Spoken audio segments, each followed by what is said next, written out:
সামিরা খান মাহির বড় পর্দায় না যাওয়ার সিদ্ধান্ত, জানালেন কারণ। ছোট পর্দার জনপ্রিয় অভিনেত্রী সামিরা খান মাহি নিয়মিত অভিনয় করছেন নাটক, ওয়েব কন্টেন্ট ও মিউজিক ভিডিওতে। নিজের অভিনয় দক্ষতা ও ব্যক্তিত্ব দিয়ে ইতোমধ্যেই দর্শকদের মনে জায়গা করে নিয়েছেন এই তরুণ শিল্পী। তবে সম্প্রতি এক সাক্ষাৎকারে মাহি জানিয়েছেন, বড় পর্দার কাজের প্রস্তাব পেলেও এখনই সিনেমায় অভিনয়ের সিদ্ধান্ত নিতে চান না। মাহির ভাষায়, এখন আমাদের অনেক সিনিয়র আর্টিস্ট বড় পর্দার দিকে যাচ্ছেন। এটা সত্যি চমৎকার, কারণ তারা জীবনের এক স্থিতিশীল অবস্থানে পৌঁছেছেন, অর্থনৈতিক ও মানসিকভাবে দুদিক থেকেই। তবে নিজের বাস্তবতা ভেবে মাহি এখনো ছোট পর্দাতেই স্বচ্ছন্দ। তিনি বলেন, আমি এখন প্রতিদিন কাজ করছি, এটাই আমার একমাত্র পেশা, কোনো ব্যবসা করি না।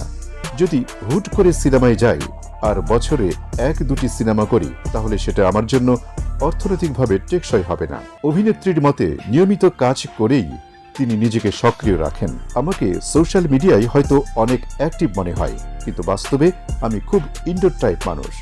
কাজের বাইরে কিছু করি না, কখনো হুট করে একটা পোস্ট দিই, তারপর আবার কাজে ফিরে যাই। ব্যক্তিগত জীবন নিয়েও খোলামেলা ছিলেন মাহি। তার ভাষায়, অনেকে ভাবে আমি খুব ওয়েস্টার্ন, মডার্ন বা উগ্র। আসলে আমি খুব সাধারণ একটা মেয়ে, রান্না করি, পরিবারকে সময় দিই, নর্মাল একটা লাইফ যাপন করি। বাস্তবের মাহি অনেক সাধারণ।